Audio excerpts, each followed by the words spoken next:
بسم الله الرحمن الرحيم. الحمد لله الذي أنزل على عبده الكتاب ولم يجعل له عوجا قيما لينذر بأسا شديدا من لدنه ويبشر المؤمنين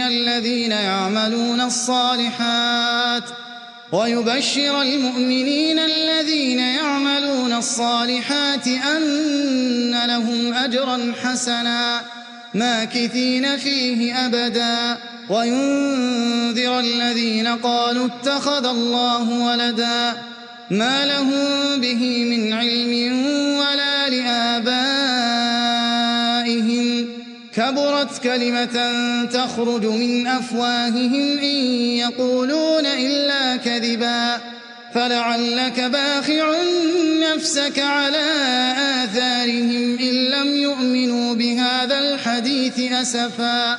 إنا جعلنا ما على الأرض زينة لها لنبلوهم أيهم أحسن عملا وإنا لجاعلون ما عليها صعيدا جرزا أم حسبت أن أصحاب الكهف والرقيم كانوا من آياتنا عجبا إذ أوى الفتية إلى الكهف فقالوا ربنا آتنا من لدنك رحمة وهيئ لنا من أمرنا رشدا فضربنا على آذانهم في الكهف سنين عددا ثم بعثناهم لنعلم أي الحزبين أحصى لما لبثوا أمدا نحن نقص عليك نبأهم بالحق إنهم فتية آمنوا بربهم وزدناهم هدى وربطنا على قلوبهم إذ قاموا فقالوا ربنا رب السماوات والأرض لن ندعو من دونه إلها لقد قلنا إذا شططا هؤلاء قومنا اتخذوا من دونه آلهة لولا يأتون عليهم بسلطان بين فمن أظلم ممن افترى على الله كذبا وإذ اعتزلتموهم وما يعبدون إلا الله فأووا إلى الكهف ينشر لكم ربكم من رحمته ويهيئ لكم من أمركم مرفقا وترى الشمس إذا طلعت تزاور عن كهفهم ذات اليمين وإذا غربت تقرضهم ذات الشمال وهم في فجوة منه ذلك من آيات الله من يهد الله فهو المهتد ومن يضلل فلن تجد له وليا مرشدا وتحسبهم أيقاظا وهم رقود ونقلبهم ذات اليمين وذات الشمال وكلبهم باسط ذراعيه بالوصيد لو اطلعت عليهم لوليت منهم فرارا ولملئت منهم رعبا وكذلك بعثناهم ليتساءلوا بينهم قال قائل منهم كم لبثتم قالوا لبثنا يوما أو بعض يوم قالوا ربكم أعلم بما لبثتم فابعثوا أحدكم بورقكم هذه إلى المدينة فلينظر أيها أزكى طعاما فليأتكم برزق منه وليتلطف ولا يشعرن بكم أحدا إنهم إن يظهروا عليكم يرجموكم أو يعيدوكم في ملتهم ولن تفلحوا إذن أبدا وكذلك أعثرنا عليهم ليعلموا أن وعد الله حق وأن الساعة لا ريب فيها إذ يتنازعون بينهم أمرهم فقالوا ابنوا عليهم بنيانا ربهم أعلم بهم قال الذين غلبوا على أمرهم لنتخذن عليهم مسجدا سيقولون ثلاثة رابعهم كلبهم ويقولون خمسة سادسهم كلبهم رجما بالغيب ويقولون سبعة وثامنهم كلبهم قل ربي أعلم بعدتهم ما يعلمهم إلا قليل فلا تمار فيهم إلا مراء ظاهرا ولا تستفت فيهم منهم أحدا ولا تقولن لشيء إني فاعل ذلك غدا إلا أن يشاء الله واذكر ربك إذا نسيت وقل عسى أن يهديني ربي لأقرب من هذا رشدا ولبثوا في كهفهم 300 سنين وازدادوا 9 قل الله أعلم بما لبثوا له غيب السماوات والأرض أبصر به وأسمع ما لهم من دونه من ولي ولا يشرك في حكمه أحدا واتل ما أوحي إليك من كتاب ربك لا مبدل لكلماته ولن تجد من دونه ملتحدا واصبر نفسك مع الذين يدعون ربهم بالغداة والعشي يريدون وجهه ولا تعد عيناك عنهم تريد زينة الحياة الدنيا ولا تطع من أغفلنا قلبه عن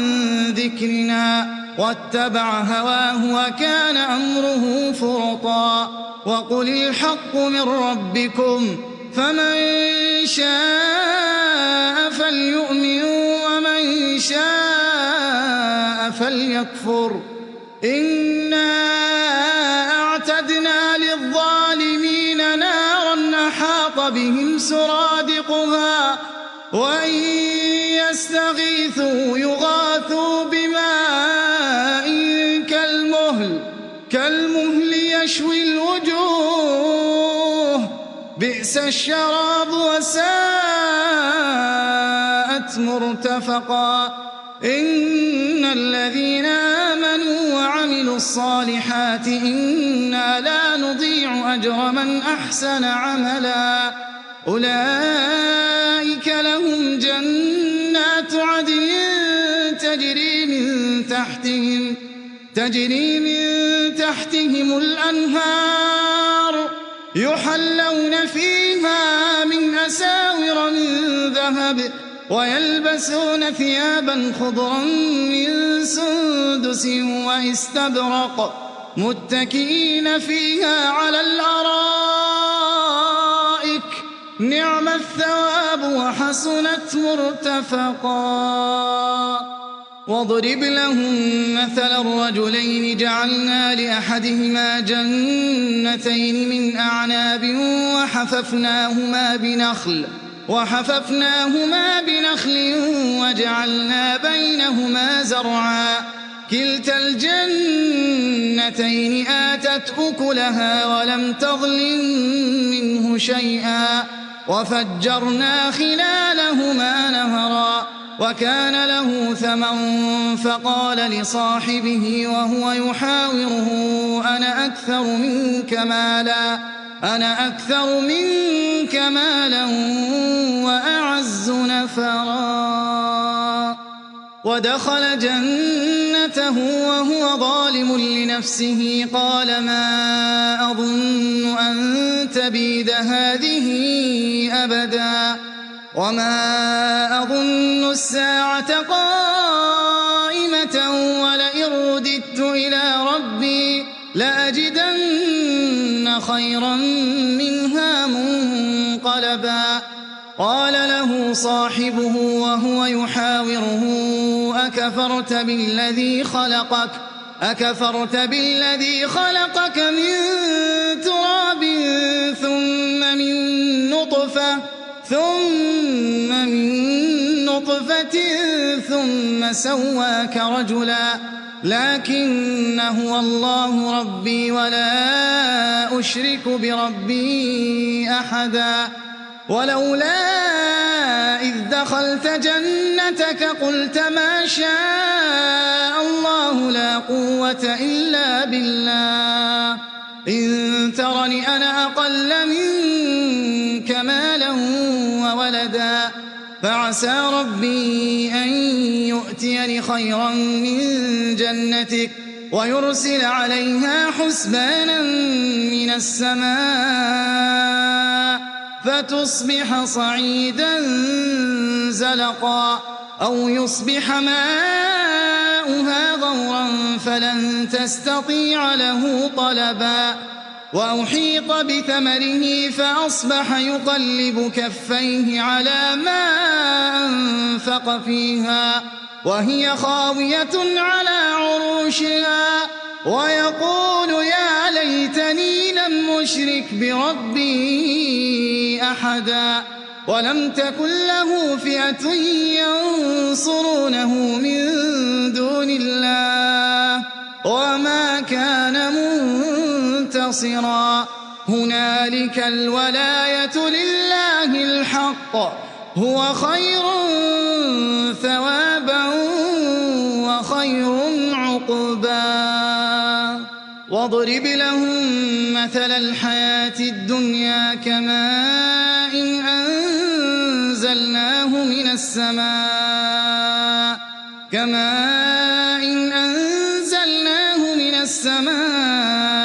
فاختلط به نبات الأرض فأصبح هشيما تذروه الرياح وكان الله على كل شيء مقتدرا المال والبنون زينة الحياة الدنيا والباقيات الصالحات خير عند ربك ثوابا وخير أملا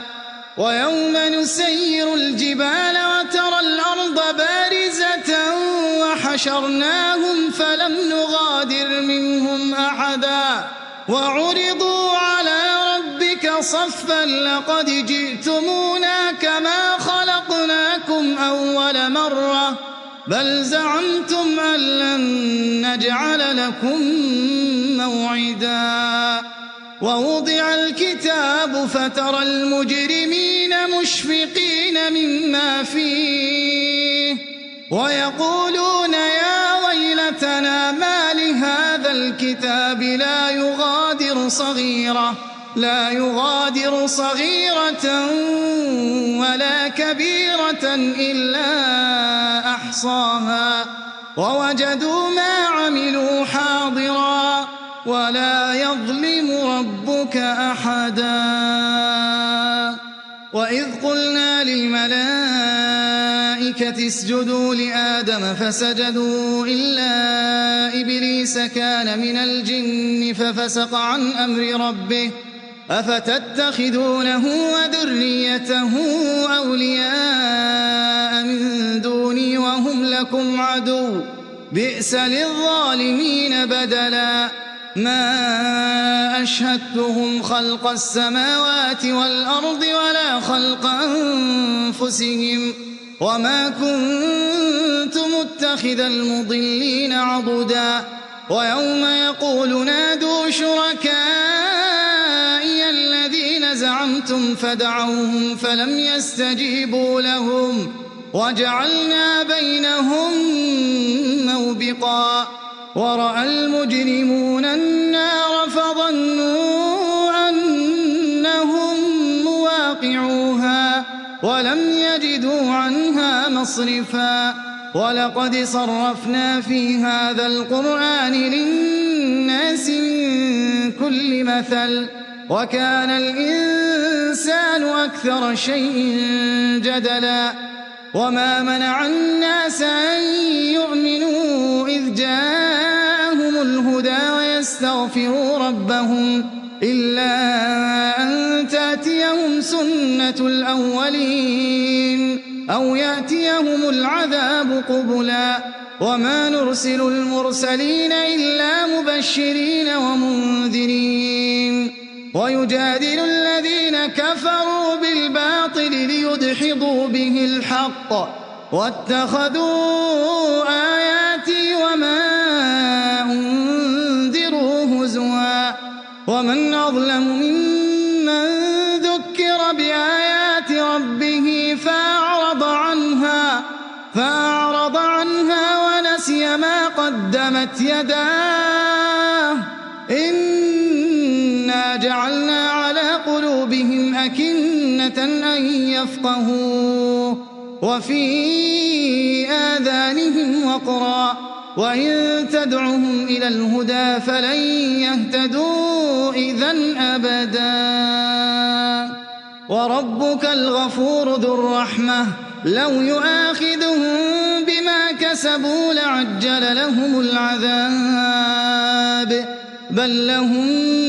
موعد لن يجدوا من دونه موئلا وتلك القرى أهلكناهم لما ظلموا وجعلنا لمهلكهم موعدا وإذ قال موسى لفتاه لا أبرح حتى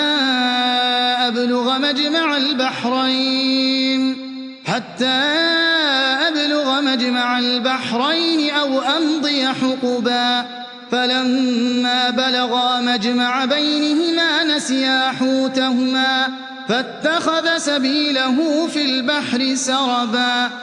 فلما جاوزا قال لفتاه آتنا غداءنا لقد لقينا من سفرنا هذا نصبا قال أرأيت إذ أوينا إلى الصخرة فإني نسيت الحوت وما أنسانيه إلا الشيطان أن أذكره واتخذ سبيله في البحر عجبا قال ذلك ما كنا نبغي فارتدا على آثارهما قصصا فوجدا عبدا من عبادنا آتيناه رحمة من عندنا وعلمناه من لدنا علما قال له موسى هل أتبعك على أن تعلمني مما علمت رشدا قال إنك لن تستطيع معي صبرا وكيف تصبر على ما لم تحط به خبرا قال ستجدني إن شاء الله صابرا ولا أعصي لك أمرا قال فإن اتبعتني فلا تسألني عن شيء حتى أحدث لك منه ذكرا فانطلقا حتى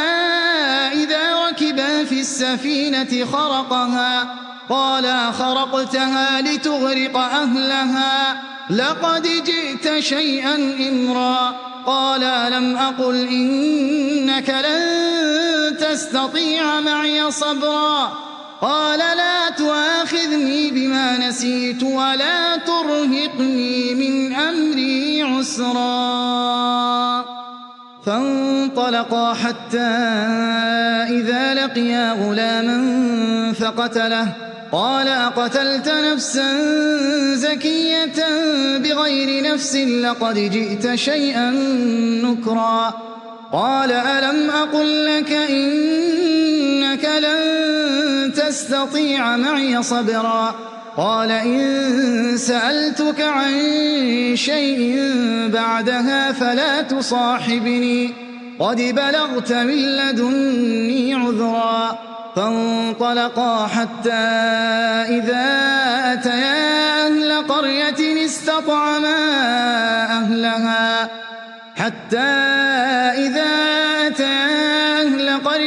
استطعما أهلها فأبوا أن يضيفوهما فوجدا فيها جدارا يريد أن ينقض فأقامه قال لو شئت لاتخذت عليه أجرا قال هذا فراق بيني وبينك سأنبئك بتأويل ما لم تستطع عليه صبرا أما السفينة فكانت لمساكين يعملون في البحر فأردت أن أعيبها وكان وراءهم ملك يأخذ كل سفينة غصبا وأما الغلام فكان أبواه مؤمنين فخشينا أن يرهقهما طغيانا وكفرا فأردنا أن يبدلهما ربهما خيرا منه زكاة وأقرب رحما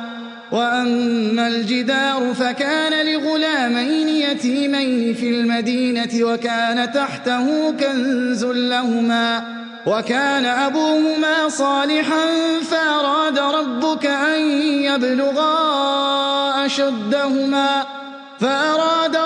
أن يبلغا أشدهما ويستخرجا كنزهما رحمة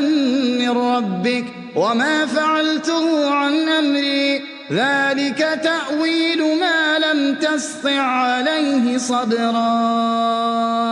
ويسألونك عن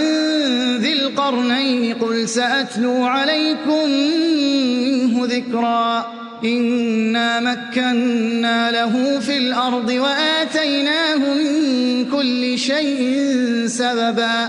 فأتبع سببا حتى إذا بلغ مغرب الشمس وجدها تغرب في عين حمئة ووجد عندها قوما قلنا يا ذا القرنين إما أن تعذب وإما أن تتخذ فيهم حسنا قال أما من ظلم فسوف نعذبه ثم يرد إلى ربه فيعذبه عذابا نكرا وأما من آمن وعمل صالحا فله جزاء الحسنى وسنقول له من أمرنا يسرا ثم أتبع سببا حتى إذا بلغ مطلع الشمس وجدها تطلع على قوم لم نجعل لهم من دونها سترا كذلك وقد أحطنا بما لديه خبرا ثم أتبع سببا حتى إذا بلغ بين السدين وجد من دونهما قوما لا يكادون يفقهون قولا قالوا يا ذا القرنين إن يأجوج ومأجوج مفسدون في الأرض فهل نجعل لك خرجا على أن تجعل بيننا وبينهم سدا قال ما مكني فيه ربي خير فأعينوني بقوة أجعل بينكم وبينهم ردما آتوني زبر الحديد حتى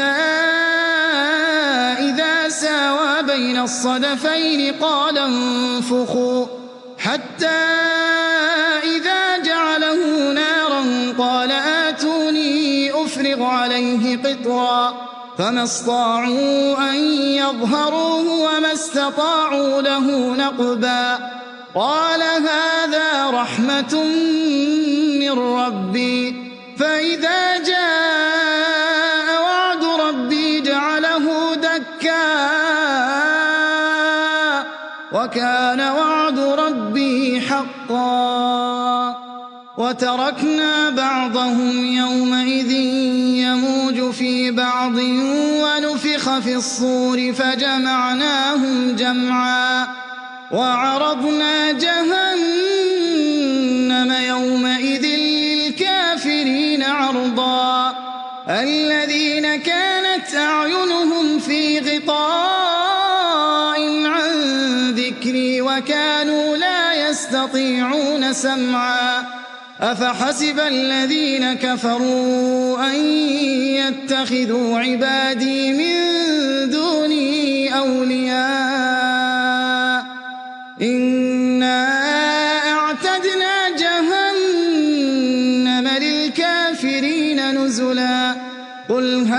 نُنَبِّئُكُم بِالْأَخْسَرِينَ أَعْمَالًا الَّذِينَ ضَلَّ سَعْيُهُمْ فِي الْحَيَاةِ الدُّنْيَا وَهُمْ يَحْسَبُونَ أَنَّهُمْ يُحْسِنُونَ صُنْعًا أُولَئِكَ الَّذِينَ كَفَرُوا بِآيَاتِ رَبِّهِمْ وَلِقَائِهِ فَحَبِطَتْ أَعْمَالُهُمْ فَلَا نُقِيمُ لَهُمْ يَوْمَ الْقِيَامَةِ وَزْنًا ذَلِكَ جَزَاؤُهُمْ جَهَنَّمُ بما كفروا واتخذوا آياتي ورسلي هزوا إن الذين آمنوا وعملوا الصالحات كانت لهم جنات الفردوس نزلا خالدين فيها لا يبغون عنها حولا قل لو كان البحر مدادا لكلمات ربي لنفد البحر قبل أن تنفد كلمات ربي ولو جئنا بمثله مددا قل إنما أنا بشر مثلكم يوحى إلي أنما إلهكم إله واحد فمن كان يرجو لقاء ربه فليعمل عملا صالحا ولا يشرك بعبادة ربه أحدا